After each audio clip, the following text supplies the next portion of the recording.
There's two times the door to the subconscious mind opens up. I mean, when we wake up in the morning and we go to bed at night. Right. Why? In that crossover place. Because your brain goes from deep delta brainwaves to theta brainwaves to alpha brainwaves to beta brainwaves. And when you go to bed at night, it goes from beta to alpha to theta to delta. And if you can't get there, you're stuck in high beta. It's because you're driving the sports car in first gear, right? So people do whatever they can to get down there. So the brain chemistry works in accordance with this. So when you wake up in the morning and the receptors in the back of your eye pick up light, the moment that happens, your optic nerve sends a signal to the pineal gland, and the pineal gland starts making serotonin. And serotonin is the daytime neurotransmitter. In other words, serotonin gets you up and going. It gets your brain turned on.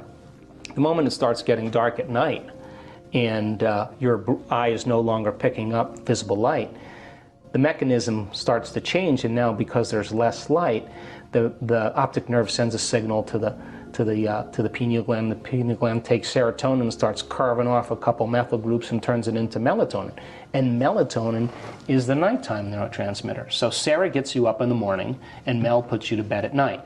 Now, when serotonin increases, your brainwave patterns go into beta. That's because you're going to pay attention more to the outer world. When you're in meditation and you close your eyes and you eliminate light and it's dark in the room and you play music in the background, you put earplugs in, you're getting less sensory data coming in from your environment, so the neocortex is not so preoccupied with trying to create meaning between the outer world and the inner world. You're forgetting about the outer world, and the inner world is where you're cultivating something. So then, when you close your eyes and do your meditation, then your brain waves move into melatonin. But if you're waking up in the morning and you're waking up at 5 in the morning, guess what? Your brain waves will probably be in theta or alpha. You're in your subconscious. You're past the beta thinking, right? We go to bed at night. I have friends that are artists and playwrights and musicians. They stay up till 2 in the morning. They love that 11 o'clock till 2 in the morning. They're in nighttime. They're in alpha. They got all these creative ideas. There's, me, I'm a morning person. I wake up. I'm up at 4:30 or 5 in the morning. It's my time to create. I set aside a certain amount of time. That's my time, because the rest of the day I'm serving. So I like to get myself right in the morning, right? So doing that then begins to alter brainwave patterns. Now, if you move from beta to alpha, there'll come an amazing moment where if you do this right, you'll slip into theta. Now, theta is when your body is asleep, but your mind is awake. Yes. So think about this. If your body's asleep and you've conditioned it to be the mind through addictions or habits, the moment the body's asleep, it's no longer the mind. So there's no longer any resistance. And that's where instantaneous change takes place. Well, I think the biggest lie we've been ever told is that we're linear beings living a linear life. Yes. The moment I had my more. first couple of these experiences, I know we are dimensional beings living a very dimensional experience of reality. And all of this indoctrination is to keep us from that, because once the game is up, you can't ever go back to being the same person. So this reality, this dimension that we live in, is called space-time. Space is eternal. Space is the field. And you and I experience time by moving through space. So if I'm going to go here to the door, I have to get up and walk through space, and when I walk through space, I'm going to experience time. I have an interview later on today. I know it's going to happen because I'm going to linearly walk through time, space to experience that time.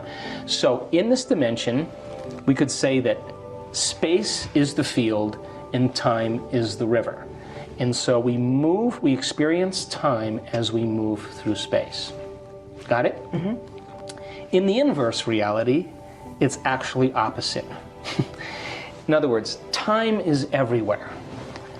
Time goes on forever. And you experience space when you move through time. Let me see how I can say it another way. So if time is the field and space is the river, then all of space is enfolded in time. So when you change your speed in this dimension, if we go fast from here to the door, the faster we move, the less time it takes, right? So we can change time by moving through speed. Well, in this dimension where everything is vibration and electromagnetism, the faster your vibration is, the speed, the different levels of space you experience. So all of space is stacked on top of each other here. It's all happening in now because time is everywhere. There is no time. So everything's happening in this moment. And so different levels of consciousness and different levels of energy allow us to experience these different levels of space. So the you that's in the Egyptian period and the you that's in the future is all lined up simultaneously. And when you start slipping through these dimensions, you live. And when I say live, I'm saying that it is real as this. And you know who you are. Yes. And the person that you're married to, or the person that you work with, or your best friend is wearing a different face.